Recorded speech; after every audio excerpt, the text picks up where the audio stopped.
할렐루야. 오늘도 좋은 날입니다. 좋으신 하나님이 저와 여러분을 오늘도 이 자리에 불러주심을 믿습니다. 우리 하나님 앞에 나오니까 어떻습니까? 행복하십니까? 네. 우리 교회 나오니까 어떻습니까? 행복하십니까? 여러분의 가정은 어떻습니까? 행복하십니까? 네. 행복하셔야 돼요. 예수 믿으면 행복하셔야 돼요. 그 행복의 개념이 세상 사람들과 다르다 그랬잖아요. 주님이 함께 있기 때문에 행복한 거예요. 가난해도 병들어도 없어도 좀 마음이 아파도 나는 주님과 함께 하기 때문에 행복하다고 고백해야만 합니다. 왜냐? 주님이 아시기 때문입니다. 왜냐고요? 주님이 해결해 주시기 때문입니다. 그러므로 행복하시길 바라고요. 그래서 우리 한번 따라할까요? 예수님 안에 나는 행복합니다. 예수님 안에 나에게 기적이 일어납니다. 아멘. 예수님 안에 행복하시고 예수님 안에 기적을 만드는 삶을 살아가기를 축원합니다. 히브리서 11장 6절 말씀에 믿음이 없이는 하나님을 기쁘시게 못하나니 하나님께 나아가는 자는 반드시 그가 살아계신 것과 그를 찾는 자들에게 상 주심을 믿어야 할지니라 라고 말씀합니다. 여러분의 믿음이 무엇입니까? 하나님이 살아있다는 거예요. 하나님이 죽은 하나님이면 믿지 마세요, 여러분. 죽은 하나님이면 다른 신들하고 똑같다라면 뭐하러 믿습니까? 여러분, 세상에 많은 종교가 있고 많은 신들이 존재하는데 그 죽은 신들하고 하나님하고 견주어서 똑같다면 우리 뭐하러 믿겠어요? 하나님은 살아계십니다.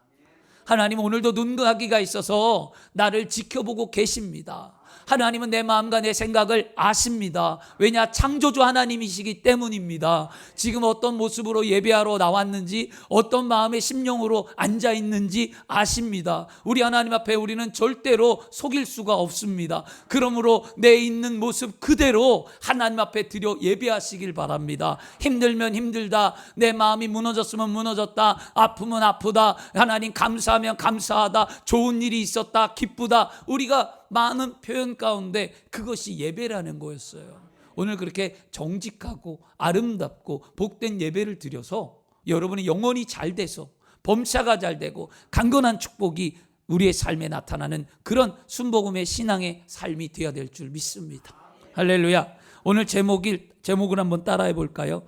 감사와 찬송으로 복을 머물게 하라. 아멘. 감사와 찬송으로 복을 머물게 하라는 거였어요. 어느 목사님이요, 예배 때마다 이렇게 하세요.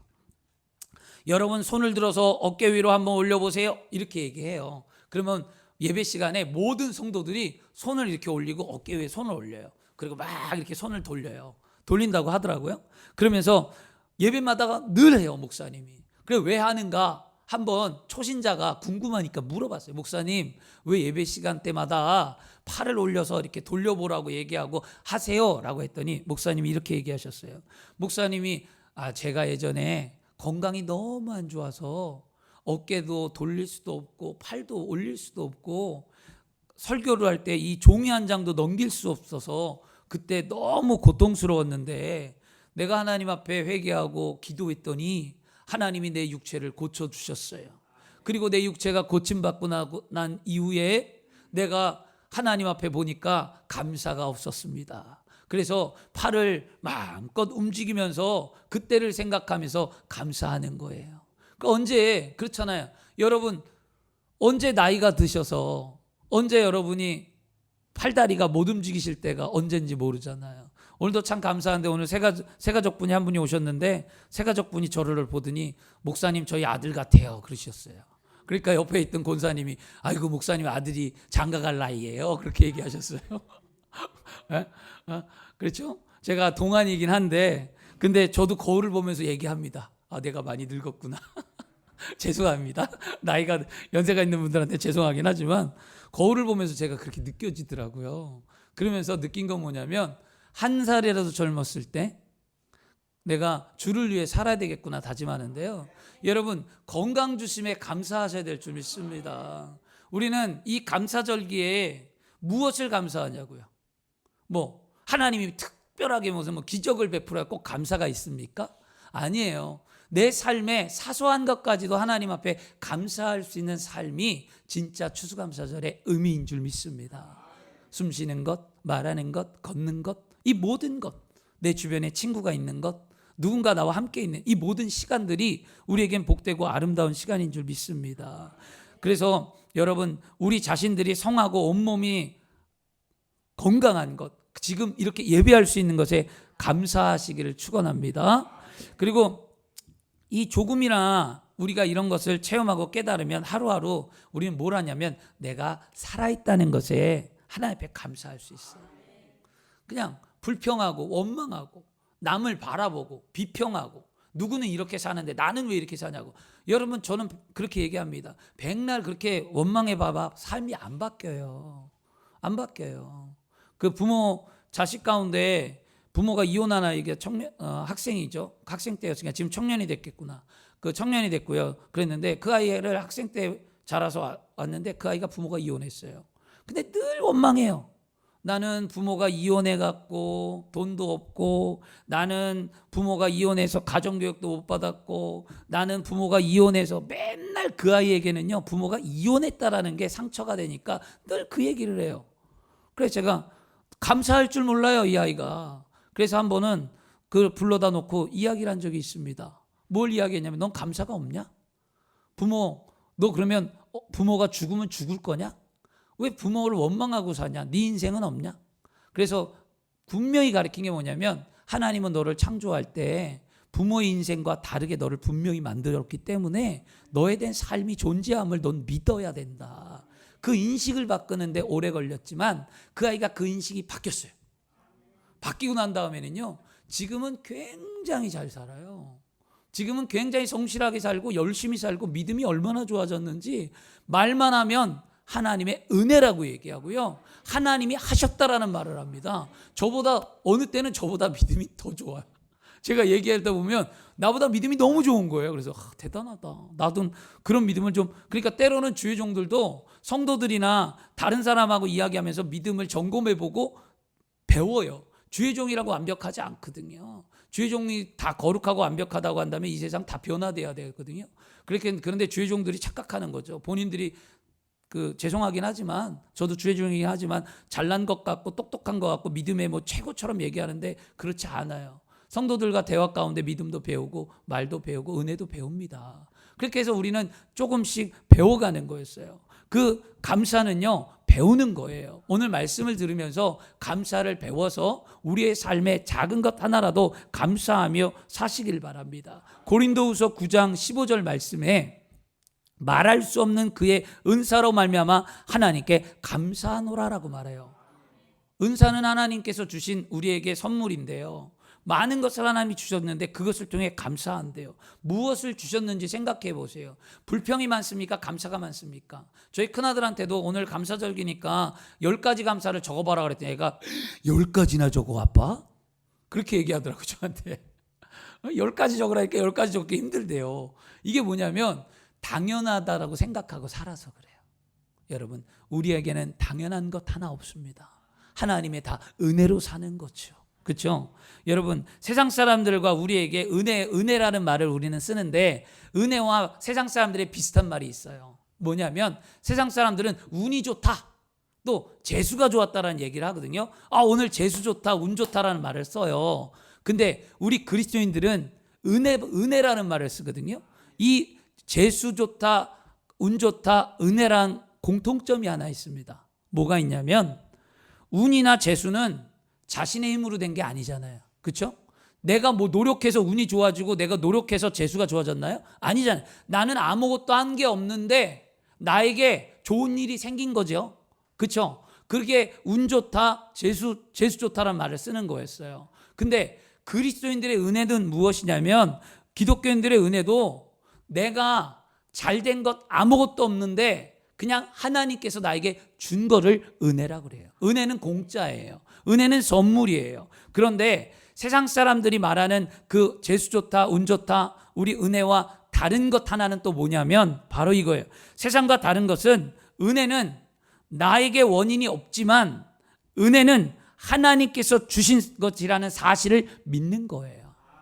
세상 사람들이 말하는 운이나 재수는 나에게 내가 아무것도 하지 않아도 따라오지만 누가 주었는지, 누가 이렇게 했는지, 어떻게 이런 일이 됐는지를 확신할 수 없는 게 세상이 말하는 운과 재수, 요행이라고 말하죠. 그런 거지만 우리가 말하는 은혜라는 것은 분명히 나는 아무것도 한 게 없지만, 내 노력과 내 삶으로 한 게 없지만 살아계신 하나님께서 분명히 나에게 베풀어 주시는 선물이 은혜라는 거였어요. 그 은혜의 삶에 여러분 감사하셔야 되지 않을까요? 그 사실을 믿는 것, 이게 믿음이에요. 여러분, 믿음이 뭐냐고 묻는다면 하나님이 나에게 베풀어 주신 그 은혜를 믿는 것, 이게 믿음이에요. 이게 기독교인을 설명할 때, 기독교에 설명할 때, 은혜를 설명할 때 제일 처음 이걸 믿어질 때 여러분 신앙이 자라는 거예요. 그렇잖아요. 하나님이 나에게 무엇을 주셨습니까? 예수 믿게 했잖아요. 세상 멋대로 살다가, 모태신앙도 있을 수 있겠지만 세상 멋대로 살다가 인생 막 살다가 하나님이 어느 순간 나에게 찾아와서 예수 믿게 하고 은혜를 베풀어서 내가 구원받은 거지 내 힘으로 구원받았습니까? 아니잖아요. 나에게 찾아오셨잖아요. 그렇죠? 그래서 여러분, 은혜라는 것이 우리가 누려왔던 모든 시간들, 나의 발자취, 내가 이 땅에 태어났던 것부터 지금까지 이 모든 시간이 여러분 당연한 게 아니에요. 다 하나님의 은혜였다라는 것을 기억해야만 합니다. 하나님이 분초 1분마다 함께 하셔서 나를 이끄시고 내 생각 가운데 함께 한 거지 그냥 내가 살아온 게 아니거든요. 그러면 내가 살아온 삶이, 내가 하나님의 은혜인데 왜 나는 가난해요? 하나님의 은혜인데 왜 나는 고통스러워요? 하나님의 은혜인데 나는 왜 힘드냐고요? 반문하는 사람들이 꼭 있어요. 이런 말씀을 전하면, 그러면 반문하는 자에게 저는 분명히 얘기합니다. 왜? 무릎을 꿇고 기도해 보라는 거예요. 당신이 하나님을 만나지 못했기 때문에 그런 질문을 하는 거예요. 여러분, 왜 그러냐고 우리가 말할 때는요, 믿음이라는 거는 깔려 있는데 왜 그런다고 말하냐면 그가 인격적으로 하나님을 만나지 못했기 때문에 그런 말을 하는 거예요. 이 자리에 앉아있는 우리들은 인격적으로 하나님을 만났으니까 그런 말을 하지 않고 아멘 하잖아요. 이것이 하나님의 은혜라는 걸 믿는데, 그것이 하나님의 은혜라고 믿지 못하는 사람은 인격적으로 하나님을 절대로 만나지 못했어요. 본인이 만났다고 하더라도 그거는 본인이 만난 거지 하나님은 만났다고 할 수가 없습니다. 인격적으로 하나님을 만난 사람은요, 하나님의 은혜가 무엇인지 확실히 알아요. 그러므로 감사할 수 없는 환경에 감사하게 합니다. 불평보다도 먼저 하나님을 생각하고 하나님 이 문제를 어떻게 해결할까요? 신앙 가운데 무릎을 꿇는 아름다운 삶이 됩니다. 저와 여러분이 그런 삶이 좀 되었으면 좋겠습니다. 그러면 오늘 우리는 이런 고백을 해야 돼요. 따라하겠습니다. 하나님, 나의 삶이 잘 되는 원인은 내게 없습니다. 아멘. 여러분, 잘 되는 원인은 내게 없어요. 하나님 은혜죠? 그죠? 따라하겠습니다. 하나님, 내가 구원받은 원인도 내게 없습니다. 또 합니다. 이 모든 것이 하나님이 주신 은혜입니다.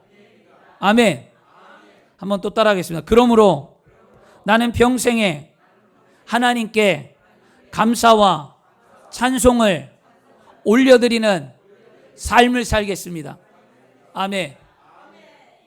평생의 삶에 하나님께 감사하며 찬송하며 그런 삶을 사십시오. 오늘 말씀에도 주의 성도들아 야훼를 찬양하며 그의 거룩함을 기억하며 감사하라고 그러잖아요. 하나님을 찬양하고 감사하는데 뭐하라고 단어가 하나가 더 있어요. 중요한 것, 기억하라. 기억하라는 건 뭐냐면 하나님이 나에게 주신 것을 기억해 보라는 거예요.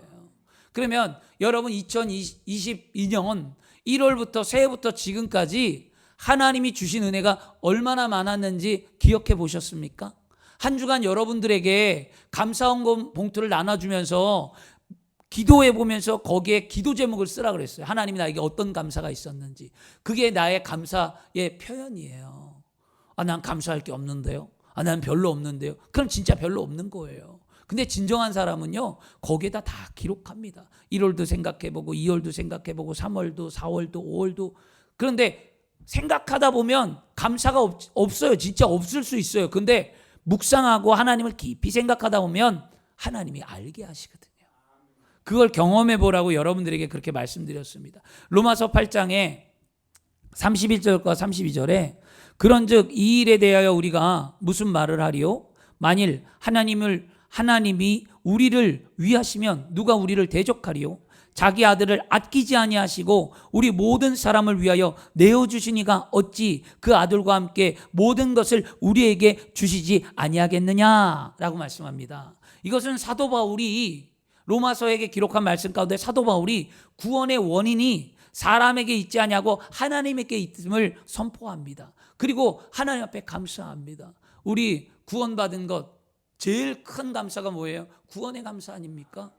우리는 죄악 가운데 살아갈 수밖에 없었고 죽을 수밖에 없었던 우리를 사랑하셔서 하나님이 사랑하셔서 독생자 예수 그리스도를 보내셨는데 그 예수 그리스도가 십자가에 피 흘려 돌아가심으로 말미암아 우리의 죄 사함 죄가 용서함 받았고 예수님께서 사망 권세 이기시고 무덤에서 일어나 부활하셔서 저 하늘 저 천국에 가셔서 우리를 오라 하시며 우리의 집을 예비하시는 그 주님을 바라볼 때 우리는 행복한 거 아니겠습니까?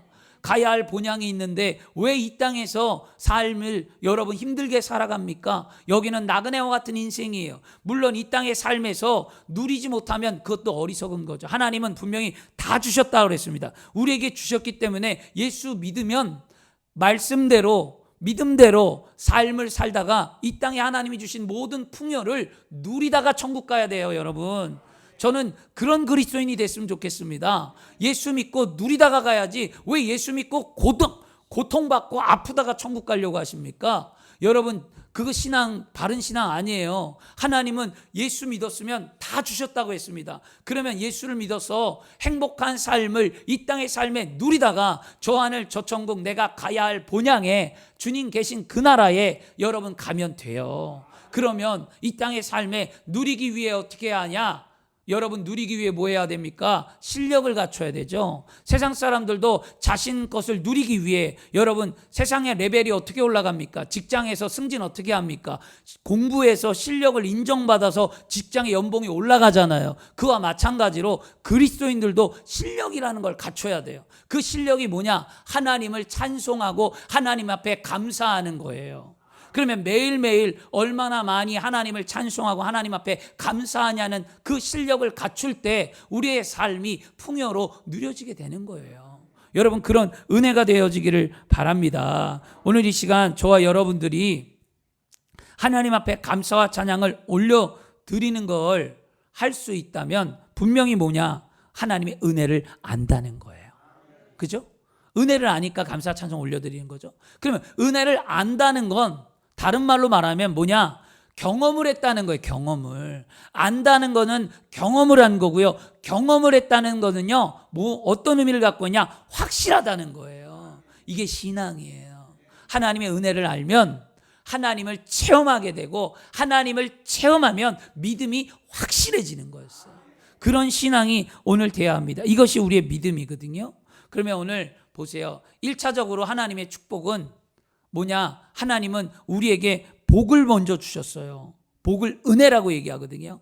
그리고 2차적으로는 그 은혜를 우리 보러 누리는 삶을 살라라고 말씀합니다. 이게 뭐냐면 창세기 시작이었어요. 하나님이 아브라함을 부를 때 창세기 12장의 말씀에 내가 너로 모든 민족을 이루고 너에게 복을 주어 내 이름을 창대케 하리니 너는 복이 될지라. 너를 축복하는 자에게 내가 복을 내리고 너를 저주하는 자에게 내가 저주하리니 땅의 모든 족속이 너로 말미암아 복을 얻을 것이라 라고 말씀하거든요. 그러면 하나님의 백성, 하나님의 이스라엘 백성들 아브라함을 불러 이스라엘 민족을 이루고 아브라함을 통해 구원의 능력을 베푸고 그 조상을 통해서 다윗의 조상을 통해서 예수 그리스도를 낳게 하시고 예수 그리스도를 통해서 이방의 빛이 되게 하셔서 우리도 구원받게 하셨잖아요. 그러면 하나님의 출발은 뭐냐? 하나님은 분명히 은혜로 시작했어요.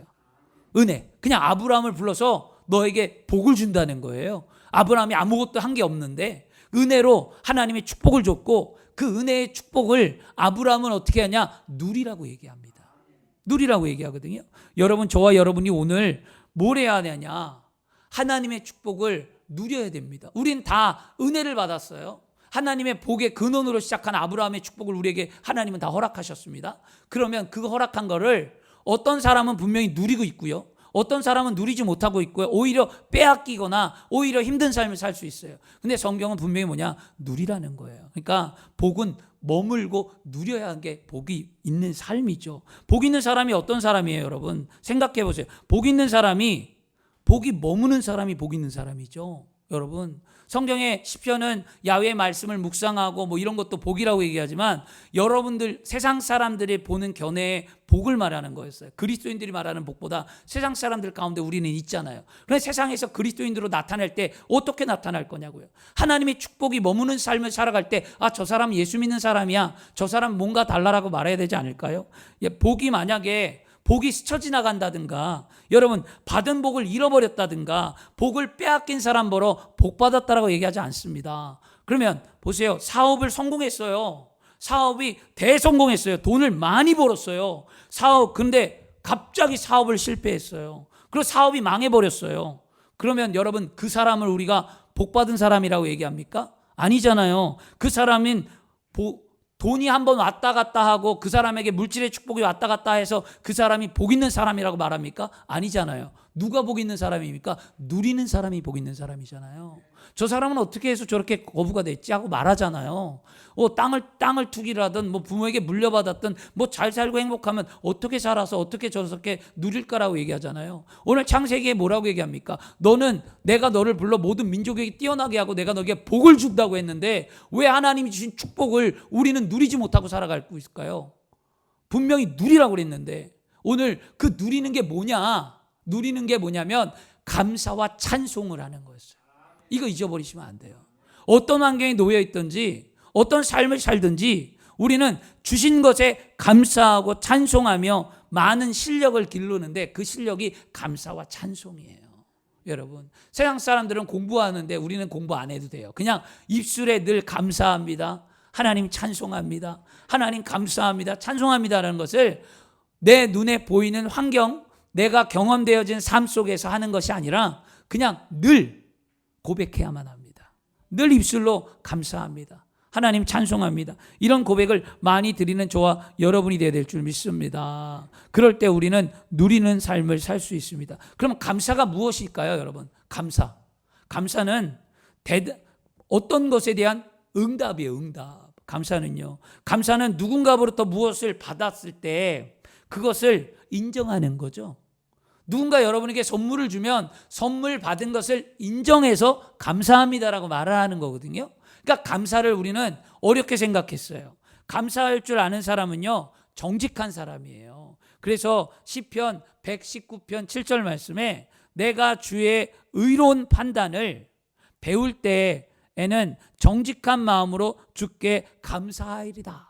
배울 때 정직한 마음으로 감사한대요. 그러므로 여러분, 감사는 어려운 게 아니라 감사는 받은 것을 받았다고 그 다음에 인정하는 거고요. 받은 것을 받았으니까 고맙다고 말하는 거고요. 받은 것을 받았으니까 좋다고 표현하는 거고요. 받은 것을 받았으니까 그 사실을 인정하는 게 감사예요. 여러분, 그러니까 하나님 앞에 받은 게 뭐냐고요. 여러분 생각해 보세요. 하나님 앞에 고마운 게 무엇이냐고요. 하나님 앞에 좋은 게 무엇입니까? 하나님 앞에 사실로 인정되고 있는 게 무엇입니까? 그것을 고백하는 거예요. 주 안에 사랑하는 여러분, 우리는 하나님께 무엇을 받았습니까? 우리는 무엇 때문에 내 삶에 하나님께 고맙습니까? 하나님께서 우리에게 무엇을 주셨기에 그렇게 우리 행복합니까? 우리는 오늘 많은 것을 주신 하나님 앞에 감사하시길 바랍니다. 은혜가 감사하지 않는 사람은요, 진정한 복을 누릴 수 있는 자격이 없어요. 은혜를 감사해야 복을 누릴 수 있습니다. 그죠? 그리고 여러분 누가복음에 보면 17장 11절과 19절 말씀에 예수님께서 열 문둥이를 고친 이야기가 나옵니다. 이 열 문둥이를 고칠 때 예수님이 뭐라고 했냐면 열 문둥이를 다 기도해 준 후에 너희의 몸을 제사장에게 보이라고 말씀합니다. 제사장에게 보이라고 할 때 이 열 문둥이가 제사장 앞에 보이러 걸어가다가 서로 쳐다보면서 어이? 이랬어요. 왜? 점점 낫고 있거든요. 야, 너 눈썹이 생겼어. 야, 너 손톱이 나오네. 야, 너는 얼굴이 정상으로 돌아온다. 야, 이게 어찌 된 일이냐? 걸어갈 때마다 자신의 몸들이 깨끗하게 나아져가는 모습을 그들이 경험합니다. 그런데 그들이 몸이 나니까 기뻐 뛰며 막 해요. 그런데 결국 몸이 다 나았습니다. 야, 나 몸이 다 났어. 손톱도 생기고 눈도 코도 입도 내 얼굴이 정상이야. 나 분대를 풀어볼게. 분대 다 풀고 그들이 정상이 되었어요. 그럴 때 그 중에 한 사람만이 예수님 발 앞에 엎드렸습니다. 그 한 사람이 누구냐? 거기서 이방 사람이라고 얘기합니다. 바로 사마리아 사람이었어요. 9은 유대인들이었습니다. 단 한 사람, 사마리아의 문둥병 한 사람만이 예수님 발 앞에 엎드려 자신이 나았다고 감사했어요. 인정했어요. 사실을 말했어요. 고맙다고 표현했어요. 자신이 나은 것을 감사로 말했어요. 받은 거에 고맙고 좋다고 사실을 인정하고 말했습니다. 그리고 뭐 살해를 했다는데 뭐 얼마를 드렸는지 뭘 했는지 모르겠지만 살해했다는 그 표현 안에는요 여러 가지가 있어요. 그런데 그 살해는 문둥이가 가지고 있는 최선의 최고의 것을 주님 앞에 드렸다는 거죠. 여러분, 우리는 하나님 앞에 이번 감사의 절기에 여러분들이 할 수 있는 최선의 것을 최고를 하나님 앞에 드리고 심어야 될 줄 믿습니다. 제가 여러분 절기 때마다 느끼는 건 뭐냐면 그냥 뭐 예식장 가듯이 뭐 조의금하고 축의금 하듯이 그냥 얼마 이렇게 하는 것이 아니라 진짜 감사해서 한 주간 기도해 보셨습니까? 여러분, 우리는 이런 신앙인이 되어야만 합니다. 한 주간 기도하라고 했습니다. 한 주간 감사를 찾아보라고 했습니다. 한 주간 감사하고 기도해서 내 마음에 소원이 되는 대로 그것을 드리고 심으면 되는 거였어요. 하나님은 그걸 기뻐합니다. 많고 적음을 보지 않으세요. 우리는 진짜 그리스도인이 되어야만 합니다. 하나님 앞에 마음을 쏟는 삶이 되어야 될 줄 믿습니다. 그랬더니 이 나병 환자가 엎드려 할 때 예수님 뭐라고 말하면 이방인 외에는 하나님께 영광을 돌리러 돌아온 자가 없느냐 하시고 그에게 이르시되 일어나 가라. 내 믿음이 너를 구원하였느니라. 내 믿음이 너를 구원하였느니라. 치료의 은혜를 입은 나병 환자 한 사람이 예수님께 감사와 찬송을 올려드리자 그의 삶에 하나님의 은혜와 축복이 넘치는 구원의 은혜를 더불어 받았습니다. 이제는 누리는 삶을 된 거예요. 이 영혼은 이제 여러분 그 나병이 언제 재발할지 아무도 몰라요. 완전한 복을 받은 게 아니에요. 9명은 지금 나았다고 했지만 그들이 또다시 재발하고 또다시 그들이 아픔을 겪을 수도 있어요. 그들은 그 나병에서 해방된 삶을 누리지 못합니다. 그러나 이 사마리아 이 한 사람, 이 나병 환자는요 이제는 누리는 삶을 사는 거예요. 왜냐? 분명히 주님께서 말씀하신 내가 너를 구원했다. 구원했다라는 의미가 건진바 되었다, 치료되었다, 영혼을 살렸다라는 의미를 갖고 있거든요.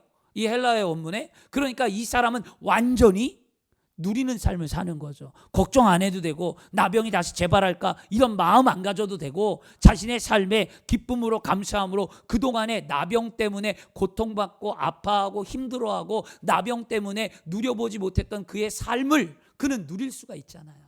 여러분, 예수 믿는 것, 제가 이런 설교를 하면 사람들이 목사님 설교, 제 설교를 듣거나 누가 가끔 얘기는 해요. 아니 어떻게 누리는 거 하냐고, 그리스도인이 그렇게 살아야 되냐고, 뭐 희생하지 않고 뭐 그렇게 하냐고 하는데 저는 그렇게 생각하지 않아요. 우리는 왜 그리스도인들은 누리면 안 되나요? 그리스도인들은 행복하면 안 되나요? 그리스도인은 늘 무슨 청빙하고 그리스도인들은 가난하고 그리스도인은 없고 그리스도인은 뭐 나누어서 자신을 헌신하며 꼭 그렇게 살아야만 합니까? 그런 삶도 하나님의 은혜의 삶이기도 하지만 그리스도인들에게 하나님이 주신 것은요 행복하고 기쁘고 아름다운 삶이에요. 우리가 그렇게 살아야 전도가 되는 거 아니겠어요? 여러분, 우리가 가난하고 헐벗는데 어떻게 전도할 수 있겠습니까? 우리가 병들어 아파하는데 어떻게 전도할 수 있습니까? 우리가 그 삶을 벗어나고 그 삶에 감사가 있고 그 삶에 은혜가 있고 그 삶 속에 우리가 무언가 변화가 나타나야 하나님을 전하지 않겠습니까? 그러려면 우리의 삶이 행복해져야만 합니다. 우리의 삶이 예수 믿고 여러분 구원받은 능력을 나타내고 예수 믿고 치료받고 강건하고 예수 믿고 아름다운 삶의 기적을 누릴 때 많은 사람이 우리를 보고 하나님이 살아있구나 라는 걸 알기에 우리가 세상에 빛이 되고 소금이 되는 거지. 여러분, 우리 아무것도 없는데 어떻게 하겠냐고요. 예전에는 그냥 믿습니다 하고 막 전도하고 끌어다 앉히고 막 이랬는데 저는 항상 얘기하잖아요. 더디 가도 좋으니까 여러분 한 사람만큼이라도 진짜 그리스도인이 되고 진짜 여러분 한 사람이라도 예수 믿고 행복하셔서 세상에 증거하시길 바랍니다. 그러면 많은 사람이 자동으로 와요. 여러분, 그런 은혜가 있어야 되지 않을까요? 저는 감사해요. 우리 교회가 이렇게 여러분과 함께 예배할 수 있고 이렇게 하나님이 주신 은혜가 많고 제 삶에 머물러 있음에 감사합니다. 우리 매일매일 삶에 이제 감사하는 삶이 되어야 될 줄 믿습니다. 그리고 오늘 감사하는 삶 가운데 오늘 무엇을 해야 되느냐? 한 가지 더 중요한 사실 하나 있습니다. 뭐냐? 따라하겠습니다. 기억하자. 여러분, 기억해야만 하며 무엇을? 하나님이 은혜 주신 것을 기억하라는 거예요. 치료하신 것을 기억하라. 구원해 준 것을 기억하라. 분명히 내 삶에 하나님을 체험했고 내 삶에 기적이 일어났고 내 삶에 변화가 나타났고 내 살아오는 삶 가운데 하나님이 나와 함께한 게 존재하거든요. 잊어버리지 마세요. 그 은혜를 다시 기억하세요. 언제 눈물 뿌려 기도했고 언제 감사했고 언제 했는지 다 알잖아요. 그 은혜를 기억하시길 바랍니다. 신명기 7장 9절에 내 하나님 야훼께서 너를 인도하여 내실 때에 내가 묵도한 큰 시험과 이적과 기사와 강한 손과 편파를 기억하라 라고 말씀하고요. 신명기 24장 18절에 너는 애굽에서 종되었던 일과 내 하나님 야훼께서 너를 거기서 속량하신 것을 기억하라. 신명기 말씀에는 기억하라는 단어가 아주 많이 나옵니다. 근데 신명기에 무엇을 기억하라냐면 하나님께서 베푸신 은혜를 기억하고 감사하고 찬송하는 삶을 살라는 거였어요. 기억하라는 거였어요. 하나님이 강한 팔, 하나님이 애굽에서 건진 것, 하나님이 구름 기둥과 불 기둥, 하나님의 홍해, 하나님의 이끄심, 이걸 기억하라는 거죠. 여러분의 삶에 하나님이 이끄심이 없었겠냐고요? 분명히 존재했다니까요. 하나님이 구름 기둥과 불 기둥으로, 아니면 하나님이 천군 천사로, 하나님이 삶에 막힌 담을 허무시고 하나님이 여러분의 인생 가운데 개입하셔서 얼마나 많은 일들을 행하셨습니까? 얼마나 많은 일들을 하나님이 나와 함께 하셨습니까? 내 마음이 무너졌을 때, 내 마음이 지쳤을 때, 내가 진짜 홀로 섰을 때, 내가 진짜 아무것도 할 수 없을 때 하나님은 나를 꼭 붙드시고 하나님은 나를 위로하시고 다시금 세워주시고 다시금 그 길을 걷게 하시며 믿음의 삶을 살게 하셨잖아요. 이게 하나님 은혜 아닐까요? 여러분, 저와 하나님의 은혜를 기억하시길 바랍니다. 기억하라는 것은요, 과거에 대한 확인이에요. 확인. 과거에 하나님이 나에게 이렇게 하셨구나라는 것을 확인하는 것. 이게 우리의 믿음입니다, 여러분. 그래서 자라나셔서 하시길 바랍니다. 오늘 말씀 정리할게요. 여러분, 우리는요 하나님 앞에 매일의 삶에 하나님 앞에 감사와 찬송을 올려드리세요. 내가 주어진 일을 당연하다고 말하지 말고요, 주어진 삶에 그렇게 하시고요. 또 우리가 감사와 찬송을 올려드릴 때 축복이 내 삶에 머물도록 우리는 감사와 찬송의 실력을 길러야만 합니다. 많이 하셔야 되겠죠. 그리고 난 다음에 여러분, 하나님이 주신 은혜를 잊지 말고 기억하시기를 바랍니다. 그럴 때 우리가 빌립보서 4장 6절 말씀처럼 아무것도 염려하지 말고 다만 모든 일에 기도와 간구로 너희 구할 것을 감사함으로 하나님께 아뢰라. 이 말씀처럼 우리가 이렇게 이런 신앙이 될 때 우리는 하나님 앞에 감사함으로 하나님 앞에 아무것도 염려하지 않고 내 신앙이 확고하니까 우리는 기도할 수 있는 겁니다. 감사하면 어떤 일이 생깁니까? 여러분, 제 신앙의 경험은 그래요. 감사하면 마음이 힘들 때 감사했더니 마음이 유쾌하고 위로가 받았어요. 힘든 환경에 감사했더니 환경이 변화되었어요. 여러분, 성도를 위해 감사했더니 성도가 좋아졌어요. 재정이 어려울 때 감사했더니 물질로 풍요가 생겼어요.